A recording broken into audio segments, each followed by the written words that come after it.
There's nothing quite like being out here at night running these loads to perfection for Amazon Relay, only to get done with all of it, get home, have your day be done, and have to spend extra time trying to get your money right and responding to these accusatory emails.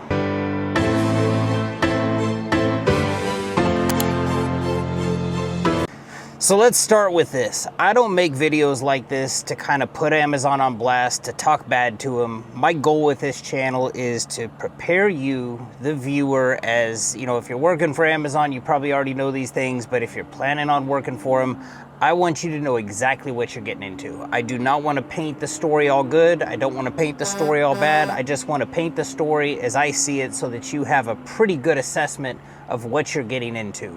First thing I want to talk about, we're going to start this off on a good note, which is tolls. I bring this up because I've had 3 people in the last week that I've run into, 2 of them at DIB 5, 1 of them at DIB 7. If you want to play along at home, go on to Google Maps, type in DIB 5, DIB 7. You'll see both of those locations are pretty close to one another. I believe off of Otay Lakes Road, up there off of the 125 toll. Now, most people get there by leaving like the Otay area, either like Sand 5, Sand 3, taking the 125 as directed to by Amazon Relay, by the app, to get to both of those locations. Now, the problem with that is if you're like me, you have a transponder on your truck, each way up there, each trip on that road cost me $5.50, so that's $11 round trip. If you don't have a transponder on your truck and you're stopping, you're paying cash, you're paying credit card, you're paying $7 a toll. But these 3 people I was talking to, all of them were not, they had no idea that Amazon does repay you for tolls. Now, I've put a video out about this in the past. The reason I bring it up right now, I think it's important now, is I did have these encounters with these individuals all within the last week, but I had personally a load, or I had a trip up to, I believe it was DIB 7, where I had to do a payment dispute. And I just wanted to show you my wording, what evidence I provide to Amazon to get them to pay me for my tolls. Now, I'm a big believer in less is best. I also believe that like a picture is worth 1,000 words. So when I go and request that toll money back from them, here's the picture that I send them. I mean, you can see I made it real simple. I took a global picture of when I left here at Otay and the way that it's directing me up there, up the 125. I add a little graphic in there just saying like, hey, this road is $5.50 both ways. And to get them to the proper place to do this is once they invoice you for it, you want to go to view invoice, you want to click on the load in question, and you want to go to like add missing item. There's not an option on there for toll. I always put mine in there for other. And then under description, I just put, again, less is best. I think I put something to the effect of like 125 toll times 2 or something like that. And I provide that picture for them, and they repaid me for it within 24 hours. One of the gentlemen, one of the 3 people I spoke to, they were saying they weren't getting paid for their tolls, and you know, I was kind of asking like what their process was, and it sounded to me, I mean, I'm not speaking poorly of this individual, it just sounded to me like they were providing too much information. I think you just keep it short, sweet, to the point. I was on the 125, it cost me $5.50. That's what I'm adding to this invoice, but that's how I successfully get paid for tolls 100% of the time from Amazon Relay. Now, while we're on the subject of tolls, let's go from a good part of this video to kind of a dark part of this video. I never was going to make a video about this because when this happened to me, I thought it was just a fluke, and it was just kind of like it was a quick fix for me, and I just kind of thought like, oh, they probably don't do this to other people. I never thought it was worth mentioning. A good friend of mine got in touch with me and was, you know, saying like, hey, have you ever had this happen to me? And I'm like, oh my gosh, yes, I have. I absolutely have. Amazon is notorious for all of their processes. You are guilty until proven innocent. And what I mean by that is I myself got an email from them a while back. It just starts out saying like, you know, you violated our terms, our carrier terms of service. You didn't pay for this toll.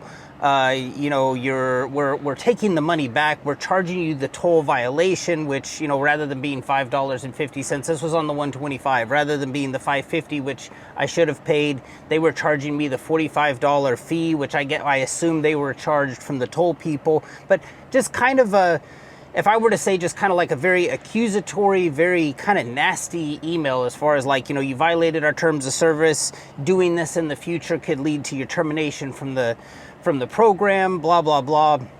Never once. I mean, it would have been great if they had gotten in touch with me and said, hey, we heard from the toll people. Do you have proof that you paid for this toll? You know, something like that. There was none of that. It just immediately went to, we heard from the toll people, you didn't pay. We're taking this money back from you. Do it again, we'll fire you. Well, I'm wired a little differently. I'm kind of, you know, when I get stuff like that, it's kind of like, I don't want to say I live for stuff like that, because I live a pretty enjoyable life. But when you know, when you're going to accuse me of something like that, I'm going to come back at you like full length. And I'm not going to hold anything back on that. And it just so happened that, you know, on the load in question, they provided me the VRID. And fortunately with the VRID, I was able to go back to my trips, and I saw that, like, I left the yard at, let's say, 2:30 in the morning is when I had left the yard. And then I was able to log into my transponder account, and it says, hey, you had a toll paid that morning at like 2:37. I screenshot both of those together, married them together in one image, and I responded back to Amazon. And I forget exactly my wording. This was kind of so long ago that I was really digging through my phone trying to find it. I didn't take screenshots of it just because I thought that, like, it was a fluke thing that happened to me. But basically my response to them was like, listen, I don't care if you want to take the money back from me. I'm not worried about the money. What bothers me about this situation is I would hate for you to think that, I would hate for the incompetency of the toll people to be reflected in the seriousness at which I do business with your company. Feel free, got a hostler truck backing up next to me. It might be kind of loud here.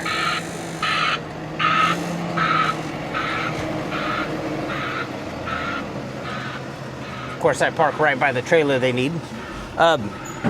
Yeah, basically, I don't want the incompetency of the toll people to at all reflect the seriousness at which I do business with your company. So feel free to take the money back, but just know that of all the places to park and think it would be quiet. Just know that I did my part in paying for the toll. Now, what did Amazon do with it? I didn't get, you know, and I never was expecting like a, hey, we're sorry we accused you of this, or hey, anything like that. I think that they knew that I was right, because they refunded the money back from me that they were taking from me. They were trying to take, you know, the $45 toll violation.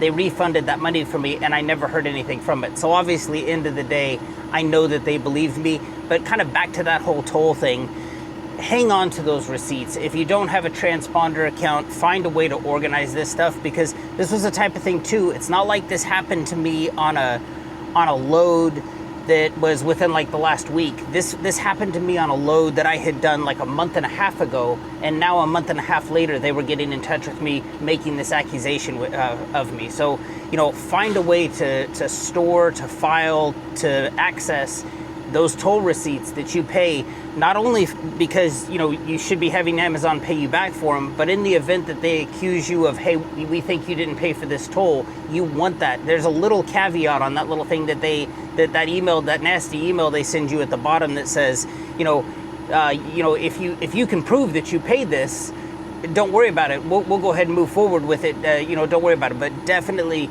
take-home message here is find a way to save, file, and access those toll receipts. Letting the little hostler truck leave before I start talking again.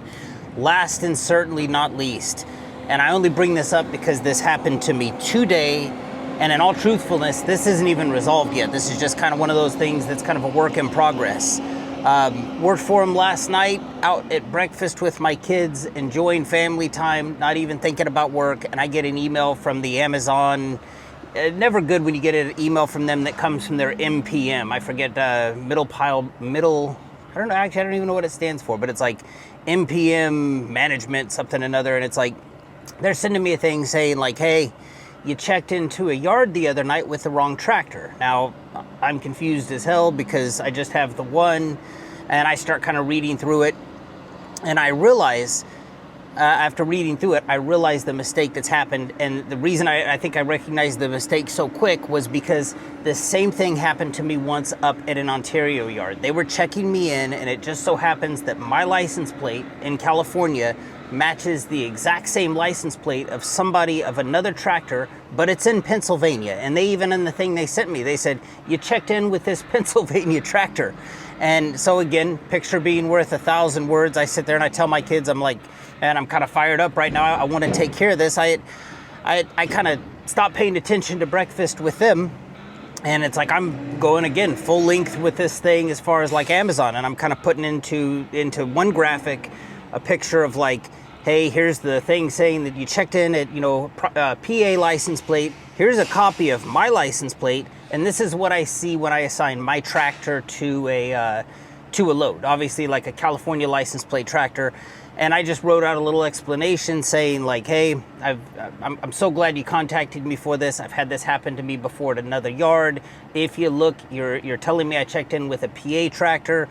While I agree the license plates are identical, the states to which they're issued are not, I tried to stay as professional as I could. Again, thanks for getting in touch with me, but please return it's even not part of your grade, but they say like my pre-registration accuracy has dropped to 96.5%. I checked, it didn't affect my grade. I don't even know what that is, but I assume that drop in, 3.5 points is due to them thinking I came in with a Pennsylvania tractor. And, I provide all the proof, all the evidence, the explanation, and I reply back to this email. Here's the kicker. Within like a minute or two, I get an email back saying, because they asked me to respond to them, I get an email back saying, hey, you can't, this person can't accept your email because the email inbox is full. And it's just like, what, Amazon, what are you doing? You're making these accusations that like, I checked in with the wrong equipment. You're telling me to respond. I respond absolutely in a timely manner. I mean, I think I had that thing responded to within 30 minutes of receiving it. And then their mailbox is full. And so then it's like, I'm thinking, well, maybe I added, too much stuff. Maybe the graphics were too big. So then I just, rather than replying, I create a new email to that same email address, copy and paste it and say like, hey, here's my stuff. I get the same message back. The email's full. So the reason I say this isn't resolved yet is the only way I know how to get in touch with Amazon is to create a case. I created a case explaining everything I just explained to you. And it's still up in the air. I mean, as of right now, it's 12:46 a.m. on Friday, April 11th. So 12:46 in the morning. Haven't heard anything back on the case. I'm certain they'll resolve it. I've provided more than enough evidence that they will. But it's one of those things where it's like, here's me again doing everything right, being accused of something, and not being like really given a chance at all to kind of clear my good name. So is Amazon all good? Absolutely not. I mean, just know that if you plan to work for them, stories like I tell here are inevitably in your future, unfortunately. Knowing how to deal with them, knowing what words to use are important. Is Amazon all bad? No. I mean, I'm out here kind of this third night in a row doing this little local stuff. Volume's kind of picked up, making over $1,000 a night, staying local. The furthest north I've been, as far as San Diego County goes, I haven't gone past Poway, so it's kind of hard for me to complain. I know some people might, watch the first part of this video and not get to right here, this part of the video. Maybe they left already, and they're probably like, man, quit your bitching, just stop working for Amazon. Okay, show me another broker who will pay me $1,000 a night to stay in San Diego, and I'll take that a little bit more seriously. But my goal in this isn't to be disparaging of them and show you just the bad. I hate it when people come in and only watch my good videos and they're like, okay, Amazon's gonna be piece of cake, $1,000 to $2,000 a night, staying local with no problems. Couldn't be further than the truth. My goal in making videos like this, these kind of procedural videos, these what to do videos, is just to prepare you so when you get out here and you've got your ass in a seat like I've got mine in right now, you know what to do. I hope this video serves you well. Appreciate you for watching. I actually wanted to add a little bit more to this video. You know how I told you the thing with the Pennsylvania license plate, I was gonna I told you it wasn't resolved, that I was kind of handling it in real time. Throughout the night, I think it's like 7 this morning, I heard back on my case. And, I gingerly explained to them, like, hey, I'm just trying to clear up my name with the MTM people, the performance people who claim that I brought a Pennsylvania truck. I'm contacting you because you're the only way I know to contact Amazon. There's not like, somebody for me to call. Their mailbox is full. I provided them the screenshot of the email saying that like their mailbox is full, basically like, please help. And I know I hear from a ton of people, you know, saying like, hey, I can't get in touch with Amazon. I can't get in touch with Amazon.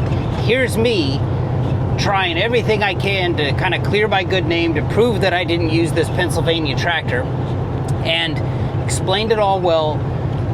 The person responds back to me with instructions on how to register your equipment, you know, as far as going into your, going into the little hamburger menu, going down to like company profile or something like that, clicking on assets and how to add an asset. That's not what I need at all. And, you know, I start thinking about this load globally. It's like, this load had multiple stops in it. I believe it had 4, it might have had 3, it might have had 5, but nonetheless, it had multiple stops in it.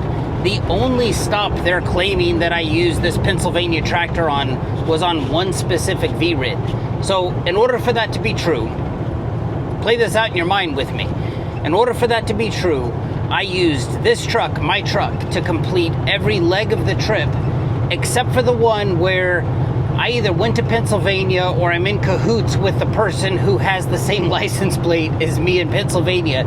We got the truck to San Diego, and I used it for that one leg of the trip, and then continued using my tractor. I mean, if that's what has to be true in order for this allegation to be true.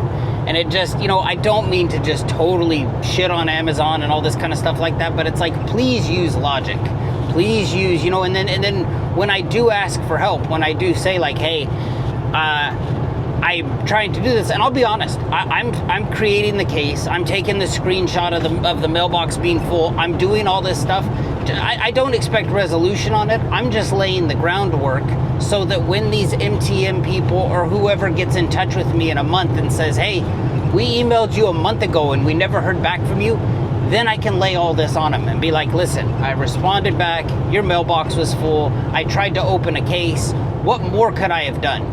So, you know, because I told you I'd be handling this in real time and it wasn't resolved yet, I felt compelled to add this last little tidbit to the story. But, you know, there'll be a future video in the future, if I could talk. There will be a video in the future where I follow up with, you know, whatever happened with the Pennsylvania tractor of mine. Now I hope this video serves you well. Appreciate you for watching. Take care.